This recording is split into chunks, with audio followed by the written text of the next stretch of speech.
say that things are difficult when you're living in conspicuous consumption. The things you don't do.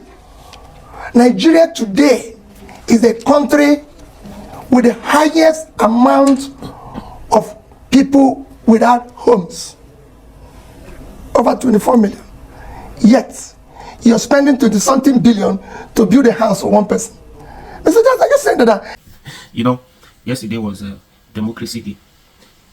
Peter Obi was at Arise News yesterday to make comments concerning the democracy. You need to listen to what Peter Obi said on that interview. And you know, since 1 year in office, he has never said anything. Now, listen to what he said and the comment he made concerning Wole Soyinka. You know, since then, he has never responded to Wole Soyinka. Listen to him. You know, Peter Obi, this man, wisdom not will kill you. So take your time, listen to Peter Obi, and please do me a favor. Like, share, comment, and subscribe to this YouTube channel, please. Television for a while. You've been making very few comments about a lot of things that have been happening. Why is that? Well, just following up and making sure that other people make the comments and I listen, because part of leadership is also listening and learning, and that's what has been happening. I've also been contributing a bit of mine. Indeed. This week, of course, Democracy Day, it's being marked this week here in Nigeria. How concerned are you that democracy in this country remains extremely fragile, and some would say in peril, after a quarter of a century? Well, for me, that was part of my comments today, because you said I tweeted today. The question is, the fundamental question to ask today is to ask, are we truly democratic? Unexamined life is not worth living. You must at any step try to examine what we are doing. After 25 years of experimenting and trying to be a democratic country, it is now time to ask question, are we truly democratic? And you start by defining what it's supposed to be. Democracy is supposed to be government of the people, by the people, for the people. So the fundamental question, is this government of the people? Is it by the people? And is it for the people? Beneath this is supposed to be a benefit for the people, which is not there today. Absence of which have led to leadership failure over the years that brought massive corruption, hunger, sufferings, all of pain, insecurity, everything. So the opposite is what we've experienced. What we should actually be celebrating is a sort of state capture, where those who have captured it have cornered all the benefits that are meant for the people. All the people are supposed to see in terms of good education, good health, and pulling them out of poverty have been cornered by the few that have captured the system. And they continue at the suffering at the expense of all. And the list is endless. You can go there and see the measure of democracy. We are 4.23, which shows we're low. You look at the hunger index, we're 109 over 124 countries measured, which shows we're low. You look at corruption index, we're 145 over 180 countries, which shows we're low. You look at law and order, which is supposed to be an intangible asset that drives democracy. We're very low. We're 120 over countries measured. So you could see we're low in every facet. If you compare even the electoral process that brings our leaders into office, again, we're very low. Let's just take the recent 3 elections in comparable countries of South Africa, India, Mexico. In all these 3 countries, first is that over 60% of registered voters participated in voting. Polling booths opened, over 80% opened on time and closed on time without incidents, no ballot snatching, no this and everything. And results were transmitted electronically without any hitches, no glitches, Nothing. Well, there was a slight hitch in the South African transmission, but not to the degree. No, it didn't affect the result because every party accepted it. It was a very minor thing. I watched it sitting down in my own sitting room from beginning to the end. India, that was supposed to have over, the people that voted in India are 3 times the Nigerian population, yet you could see it. The election was accepted. In our own case, less than 25% of the voters participated. And indeed, those who came out, many of them were prevented from Thank you. And the polling booths did not open on time, closed late, closed early, with all sorts of fraud and everything. And when you think about it, in these countries I mentioned, these were carried out by ordinary citizens. In our own case, despite all this fraud, glitches, everything, it was being executed by professors. So there must be something we need to re-examine and ask ourselves question, how do we get it right?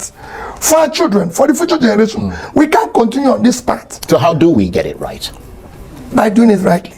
The government can stamp and say, I recall late President Yaradua, who's admitted that the process that brought him to office is faulty. And he was bent on changing it and putting the right steps to do that. So do you think which was followed up by Jonathan? Right. And participated in an election where for the first time the ruling party and the president lost the election. Just like you can see in the way I've just told you, the ANC in South Africa had a reduced position. In India, the same thing happened. They accepted it. So do you think that the reason for this problem that you've identified is politicians in power consciously refusing to give those institutions the latitude to operate? Exactly. And making sure it happened. Institutions must be respected by those in office. They must make sure for the future of the society, for the future of our children, a leader or those who are in leadership must do things rightly. So in that regard, when you look at the highest office in this country, an office that you aspire to, what do you see? Do you see an individual that respects or does not respect the rule of law, and who through his actions and those of his deputies and possibly ruling party supports or does not support the fabric of this country's democracy? You can, Charles, I leave this, you can ask ordinary Nigerians. Well, I'm asking you. I don't think they do. No. They don't. That's why it's happening. If they do, it won't happen. You do recognize, though, that a lot of the people who are in power have inherited decades of rot, and you can't wave a magic wand and all that rot will disappear. Charles, I don't like discussing this today. No matter where you start, if you mean well, you can start correcting them. The role of a leader is not to remind people of the past or mention the past or think about the past. Your role is to show the path by doing things that are right. Change starts from you. By you, if you decide to walk the right path, that's how it starts. You can decide, okay, yesterday it was wrong. That's even part of why we hired you. Because it was wrong yesterday, we didn't hire you to remind us or start giving us the excuse, but to show the solution and how best to do it. That is leadership. So in that respect, after 25 years of unbroken democracy, which Nigeria is marking this week, are we walking on the edge of a razor blade, as someone put it? Are you pessimistic or optimistic? Very, very pessimistic. We're actually walking in the right direction. In the right direction? In the wrong direction. In the wrong direction. We're actually walking in the wrong direction. Right. Very wrong direction. And we need to change it and walk in the right direction. And it has to start from the number one person.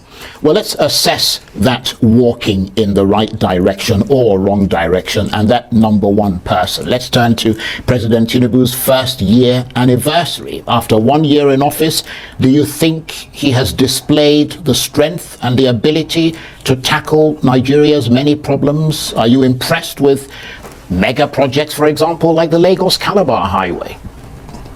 Well, you know, I've never made comment about 1 year in office. The reason why is simple. I would say that President Tinubu have kept to his campaign promises. Throughout the campaign, he consistently maintained that he will continue from where Buhari stopped. And that is done very well. I would say excellent. I'll give him excellent pass mark. And it's very simple. It's chance. Dollar was 460, is now 1,005. Fuel was 238, is now about 700. Diesel was 844, is now 1,415. A bag of rice is 35,000, is now about 80. A bag of beans was similar, 35, is now about 90. Gari was 27.28, is now 49.50. A tuber of yam was about 2,007 to 3,000, now is about 10,000. Tomato basket is about 40,000, that is over 150,000. Electricity is 66 kilowatts, is now over 200. You can go on and on. Our debts, even bread, which is a basic thing, other countries that subside, like Egypt, bread, smaller, medium bread was 450 naira. It's not 900 naira. The big one is 900, is 1,005. Our debt, like I mentioned, was 87. By end of last year, it was actually 97. The highest we've done within that short period. Now is over 100 trillion. In fact, this year alone, the government, through the Central Bank of Nigeria, have issued and taken from the system borrowing of over 16 trillion naira. You can imagine the interest at almost 20%. It's about 3.2 trillion after 12 months. At that, last year, in a period of 9 months, we spent about 5.7 trillion servicing as debt interest on our payments. So add that. So overall, if done well, let's even go back to the overall of the economy. By the time he took over last year, we were still the biggest economy in Africa, with $477 billion as our GDP, followed by South Africa, Egypt, Algeria, and Morocco. Today, we are number 4. South Africa is number 1 now, I think about $373 billion. Egypt is second, $347 billion, followed by Algeria, 266. And we are now 252 billion GDP economy. It's even worse when you go to our per capita. We are actually 1/4 of per capita of the list of these nations that I mentioned. South Africa is over 6,000 per capita. Egypt is 4,000 plus. So is Algeria. And then Morocco, which among this is supposed to be the 5th, at 4,210, and we are 1,000 plus. So we actually gone low. We're coming from a low of per capita of 3,000 plus in 2014. So with every other thing have headed south. You see, insecurity is worsened. Well, corruption has worsened. Adherence to the rule of law has worsened. The country has been nepotism is at the highest. Let's look at one issue that you mentioned, and you came up with quite voluble statistics there, and that is the issue of the economy. The president, in the clip we played earlier, before our interview began, made it clear that he was aware of the fact that there would be pain before gain. I mean, if you look at every economy, from Argentina to all the ones that have tried to reform their economies, there's always a bit of pain before the gain comes. That comes with putting in reforms, fundamental reforms that would eventually lead to an improvement in the economy. What I'm curious to know is, if you had become president, how difficult would it have been to govern in the current environment? Because you would have inherited essentially what President Buhari left for you to inherit. Because some have argued that whoever took over from President Buhari would have inherited a country that would have been very difficult to fix, with so much borrowing and debt and corruption and the fall in, you know, the currency and all the rest of it. Yes, you could argue that the government, that was part of their what they said were their reforms. But in other words, you would not have been able to turn things around and deliver in 1 year. Charles, the first thing you do as a leader who inherited a difficult situation is to lead by example, and then start by your own style, by your behavior, your conduct, how you manage the resources. You cannot say that things are difficult when you're living in conspicuous consumption. The things you don't do. Nigeria today is a country with the highest amount of people without homes. Over 24 million. Yet, you're spending 20-something billion to build a house for one person. Mr. Johnson, are you saying that a vice president of Nigeria cannot live in a 4-bedroom house? You live in the UK. 10 Downing Street is 3 rooms. That is an economy that is almost 10 times our economy today. And the Prime Minister lives in 3 rooms. So that's where you start. You start by living like somebody who is coming through difficulty, who is facing difficulty, who wants to change things. That's how we do it. You don't engage in what we've been doing, buying vehicles, partying and everything as if things are normal.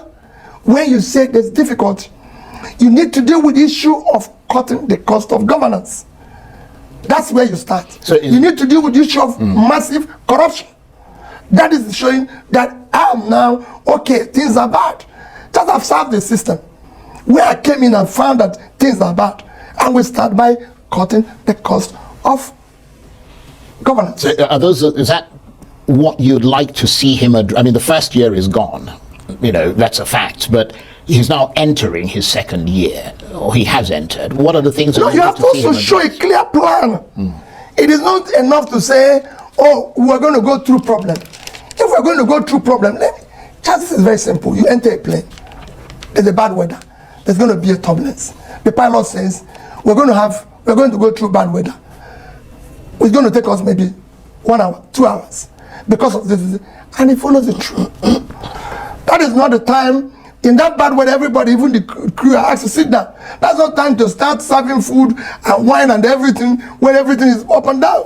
That's why we're there. We're in turbulence and people are still dancing and everything. I always say what happened to the Titanic is what is happening in Nigeria. While the plane was going on, the people on the upper deck were busy dancing until the whole thing collapsed. That's what is happening now. We should change and do things rightly. We can change and manage our corruption and everything and all that. Well, hopefully the people in power and in the know are listening to you. But let me move away from President Tinubu and come to you. In terms of the candidates who will potentially challenge President Tinubu in 2027, and you certainly sound like one of them, and how voters rate them with regard to how fit for the job they are, I am quite sure that many people will say that you obviously stand out. But do you think that your public standing has grown or diminished since the 2023 election? Charles, I don't know. It's only the public that will know. Yeah, but you interact with them. Mine is to continue interacting and being part of the process of building a new Nigeria that is possible. Because we can't go on this way. We're headed to a disaster. We must do things rightly. Like I always said, I'm not desperate to be president. I'm desperate to see Nigeria work. And work for the poor people of Nigeria. Right. The system has been very uncaring for the people of Nigeria. And we must succeed. Work where we have to remove this criminalized system, corruption, that we the politicians have unleashed on the country, and make it better. Right. Well, you said that we should go and ask the public yes. about their assessment of your public standing, whether it's grown or diminished. Well, one man who is a member of the public, in a manner of speaking, who seems to think that your standing has diminished is the Nobel laureate, Professor Wole Soyinka. He recently attacked you, saying that you are unfit to govern Nigeria. What's your reaction to that? Well, quite frankly, I will not make a comment on that. Wole Soyinka is the father. I have a policy. I don't respond when my fathers talk. Yeah, but he's delivered a punch. I leave it to them, because when I became their age, I want those younger ones to respect me, though I will also try to put myself in such a position that I will respect myself before that. Well, he's but I assure you, right. I assure you, one of the things he made is that he talked about the obedience. Yeah. Me inciting them. Charles, I will never, knowingly, and I have never, knowingly or unknowingly, asked any of the obedience or the young people to say anything against an elder, a priest, a pastor, an imam, and everything. Never. It will never happen. Nevertheless, never will happen. And I don't make comments when they make comments. Right. It is left for Nigerians to know whether I'm fit or not. I've been a successful businessman in the private sector. I've been in the corporate world and can say I'm one of the most successful. I've also served the state where I still challenge all those who have served. Let's put our records side by side and let me know. And when I served, the only measure of development was Millennium Development Goals, which I started 7 years after.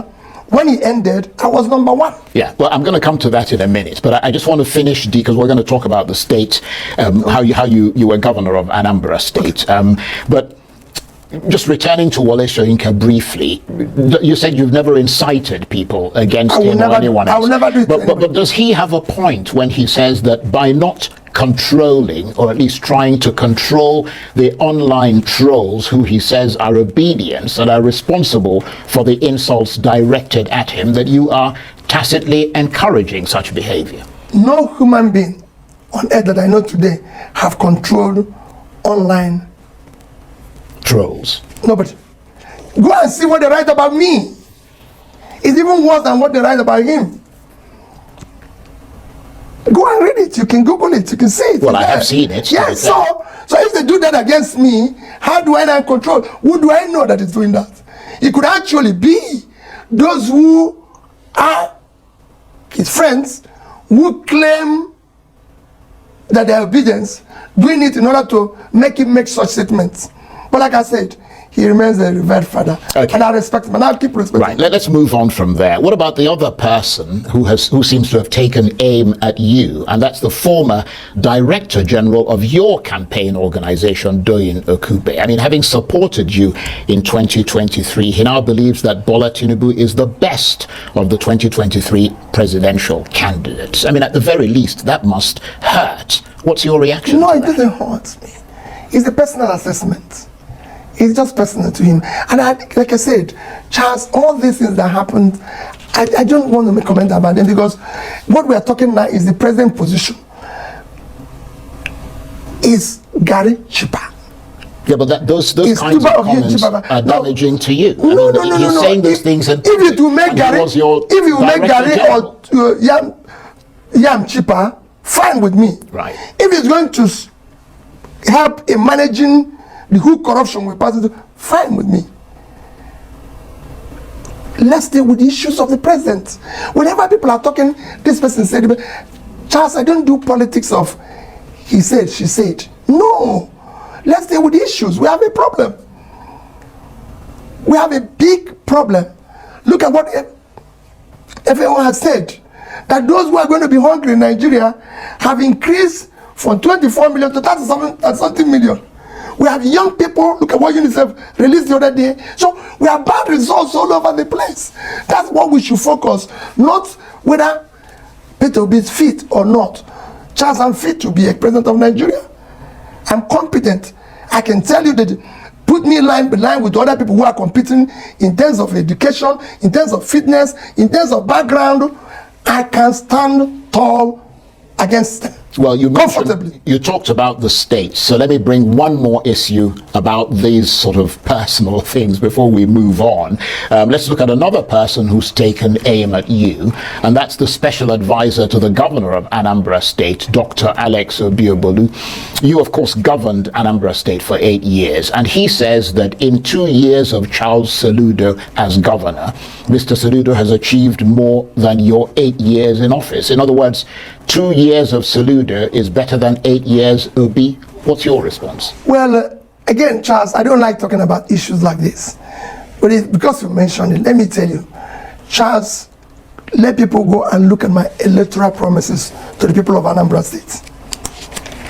Education, health, pulling people out of poverty, making sure there's access to rural areas. And I can tell you, they were the measures of MDG, and I was number one. I was number one in education. I was there in health. I was there in pulling people. Go and ask those who ran Office of Poverty Alleviation, like Professor Dr. Mackel and everything. Go and ask Samsudin. I was number one. What I promised, I delivered. I have to be fair. I saw that the evidence of that online in terms of those I think the European Union and all the rest. Everybody. The rating was that Anambra State was number one. Finished it and was able to even left a savings, subnational savings, for the first time in Nigeria, for future generation. Nobody had ever done that. What I promised, I delivered. My brother, my senior brother, Soludo, promised Dubai, Taiwan. So until Anambra becomes that, because you must stick to what you promise. But Anambra is now Dubai, Taiwan. He has achieved his purpose. I didn't promise that. What I promised, I delivered. And that's what I'm thinking about. What I'm talking, when I was talking about being president, I was saying things that is deliverable. That I'm going to do this in the north. We're going to make sure we'll go to the north and turn around the uncultivated land, do this. I wasn't really, I had what I wanted to do, and I would have started from day one and show the direction. That's how it works.